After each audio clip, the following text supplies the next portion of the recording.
Okay, it's me again, Rico Tutorial Vlog.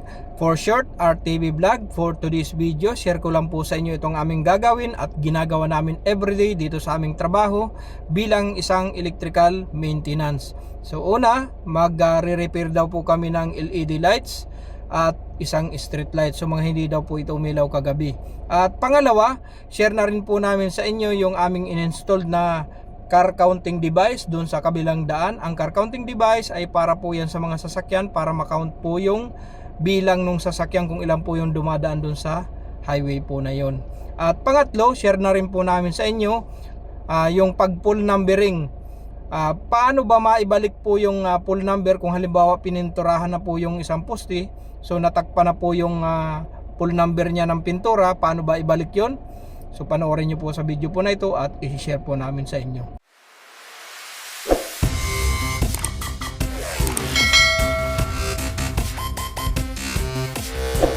Okay, dito po namin unang titingnan kung ano po yung naging problema nung LED lights na ipinare-repair po sa amin na hindi raw po umilaw kagabi.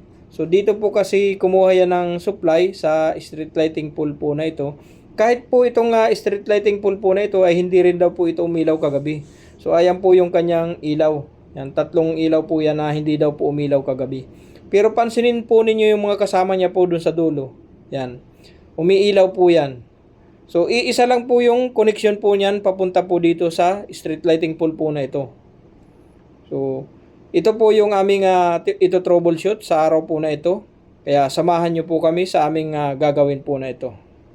Para doon sa mga hindi pa po nakakaalam at hindi pa marunong mag-repair nung kung anong mga problema ng kanilang mga street light, LED light man, or kung anong mga ilaw yon, baka makatulong po ito sa inyo, mga simpleng idea po na kung paano mag-troubleshooting. So ito na po yung supply na papunta po sa LED lights. So itong hawak-hawak po nitong kasama ko na ito. Yung dulo po nung cable na hawak nung kasama ko ay papunta po dito sa LED lights po na nakakabit po dito sa plastic barrier po na ito.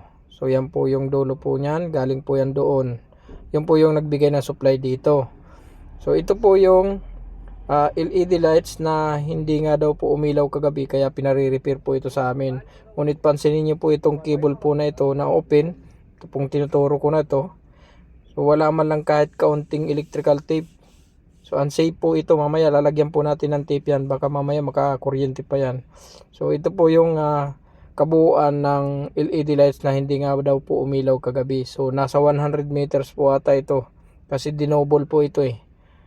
At ang cable nga po na ito na nagbigay ng supply dyan sa LED lights na nakalagay po sa plastic barrier, ay dito po yan lumabas sa manhole po na ito. Tara, puntahan po natin itong manhole.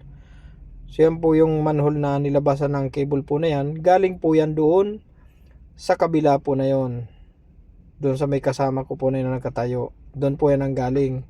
So tara, puntahan po natin yung kabilang manhole. So ito po yung kabilang manhole na pinasukan ng cable na tumawid po dun sa kabila, at dito naman po yan kumuha ng supply sa street lighting pole nga po na ito, na itong ginagawa po nitong kasama ko na ito. Pag check nga po nitong kasama ko, inalaman po namin ang naging problema, busted na pala yung dalawang fuse, hindi na pala gumagana. So pinalitan po namin yan, at ito na po yung connection niya ngayon. So yung pong kulay blue nakatap po dyan sa kulay black, at yung kulay red naman ay nakatap po dyan sa fuse holder po na yan. So yan po yung may fuse na pinalitan po namin. Yan pong isa na yan, at maging itong isa po na ito na sa katabi niya. So okay na po yan, ngunit tanggalin po muna natin at open po muna natin para ma-connect nitong kasama ko yung dulo po ng cable po na yan, para po dun sa papunta po sa LED lights. So temporary lang po ito, kasi papalitan po namin ng cable na bago po itong supply po na ito papunta po doon sa LED lights na nakakonek po doon sa barrier. So yan po yung fuse nya. So ibalik na po natin para ma-check lang po natin kung iilaw na. So ayan, umilaw na po yung tatlong ilaw ng street light. At puntahan naman po natin yung kabila, yung LED lights, kung iilaw na nga ba, or kung may supply na nga ba yung LED lights. So check po natin. O yan, may ilaw na. So ibig sabihin okay na po yung ating problema dito sa LED lights at maging doon sa street light. So umilaw na po lahat. So okay na po yung ating LED light. So yun lang po pala ang naging problema, yung fuse. So nung pinalitan namin yung fuse, ito na ngayon, umilaw na yung mga LED lights. Ayan, okay na po ang ating connection para dito sa supply ng LED lights, maging doon sa street lights. Maging po itong may electrical tape po na ito na puti, nilagyan ko na po ngayon. Ang next po namin gagawin ay papalitan po namin ng cable itong supply para sa LED lights. So okay, ito yung cable na papalitan natin. Cable na ito. So pansinin nyo naman, oh, may mga electrical tape na. Papunta po ito doon sa manhole. So ito yung papalitan namin na cable. Ano? Unsafe na to.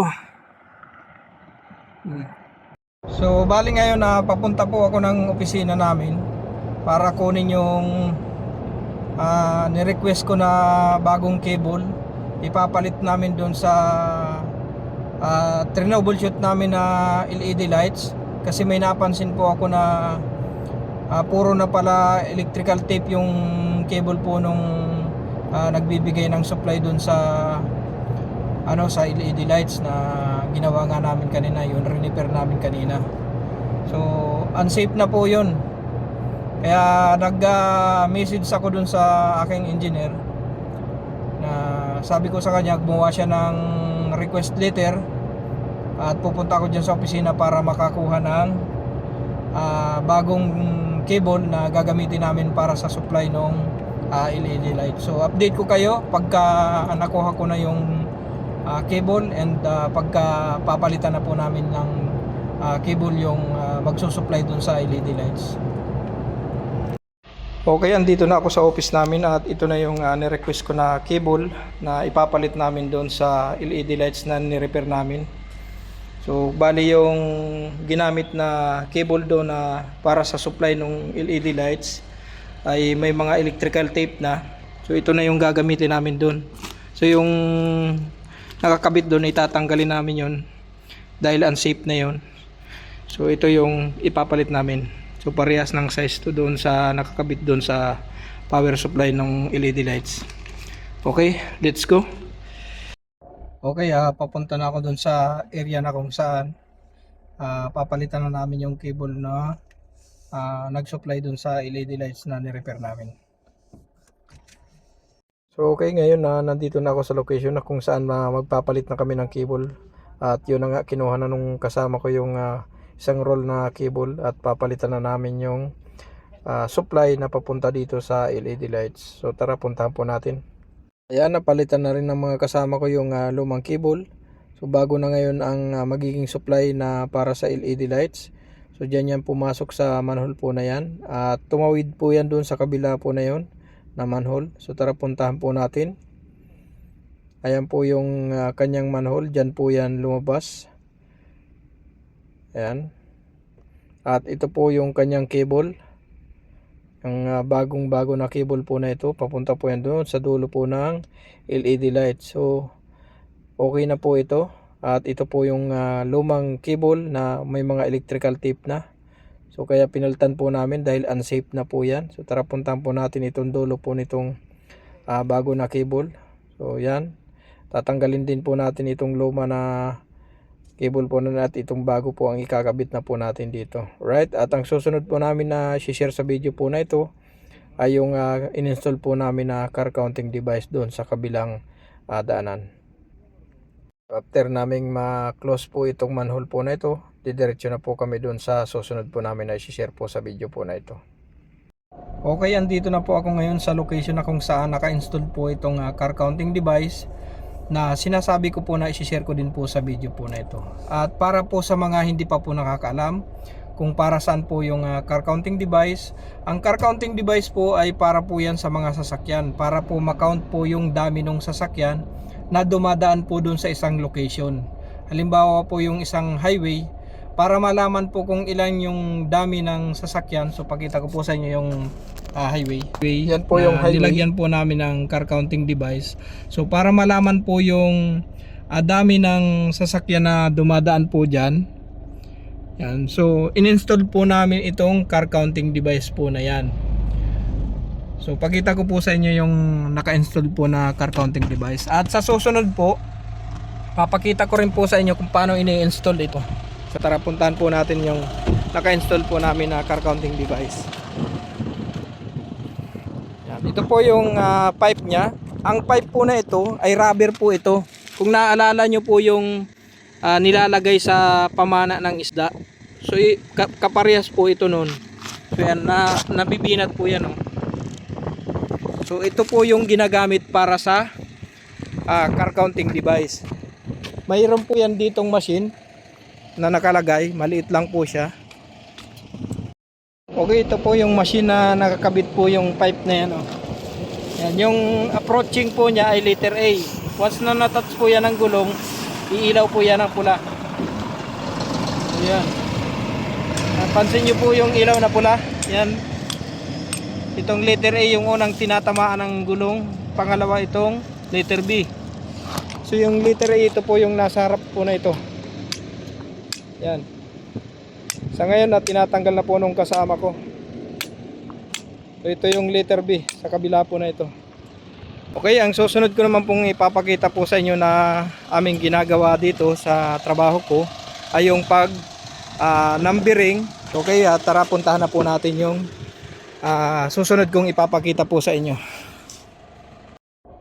Okay, andito na po ako sa location na kung saan ang isi-share ko naman nga po sa video po na ito ay yung pag pole numbering. Kasi nung nakarang araw hindi ko na po na-videohan yung pagpintura po nung mga kasama ko doon sa street lighting pole. Kasi yung engineer po namin nag-request na pinturahan daw po yung mga street lighting pole kasi mga kulay kalawang na nga. So para maibalik yung dating kulay ng poste na kulay silver, pinapinturahan sa amin ulit ng silver. So nung pininturahan nga po namin yung poste nung street lighting pole ng kulay silver, so natakpan po yung number niya pong nakalagay. So para maibalik po namin yung number niya, ang ginawa po namin, hinintay po namin matuyo yung pintura na silver. After na matuyo nga po yung pintura na silver, ang ginawa po namin ay ginuhitan po namin ng lapis yung mismong number niya. And then tinakpan po namin siya ng masking tape. After po namin matakpan ng masking tape yung ginuhit po namin ng lapis dun sa number, kitang-kita na po siya. Ang ginawa naman po namin, kinat po namin ng knife para masundan po yung mismong number niya. After po namin makat ng knife, saka po namin pininturahan na kulay itim. Para pagka natuyo na po yung pintura na kulay itim, saka po namin tatanggalin yung masking tape, mababalik na po yung dati niyang number. So pakita ko po sa inyo kung paano po namin ginawa yung pag-pull numbering. So tara, puntahan po natin yung kasama ko.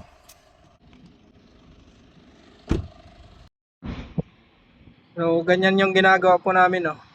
Sinusulatan namin ng lapis para maguhitan yung mismong number niya. At pagkatapos po maguhitan yung number niya, lalagyan po namin ng masking tape. So ayan, pagka nalagyan naman namin ng masking tape, ganyan na yung gagawin namin. Kakatingin namin ng gamit yung knife, yung masking tape na yan, para masundan yung mismong number niya. At kapag natanggal na yung yung mga part nung may mga number, saka naman namin pipinturahan katulad po nitong sa kabila po na ito. Yan. So pagka napinturahan na po ng itim yan at natuyo na, saka naman tatanggalin tong masking tape na to. Pagka tinanggal nyo na po yan, may iwan na dyan yung mismong number nya. So ganun lang po kasimple mag pull numbering dito. I hope na may na-share naman po kami sa inyo na simpleng idea kung paano mag pull numbering. Ayan, sa lahat po ng nanood po ng aming video, thank you for watching. At syempre sa lahat po ng hindi pa po nakapag-subscribe sa aming YouTube channel, ayan po yung aking YouTube channel. At syempre, paki-hit din po itong bell all para updated po kayo sa mga upcoming video pa namin na i-upload. Maraming salamat and God bless po muli sa ating lahat. See you sa mga susunod pa po naming video.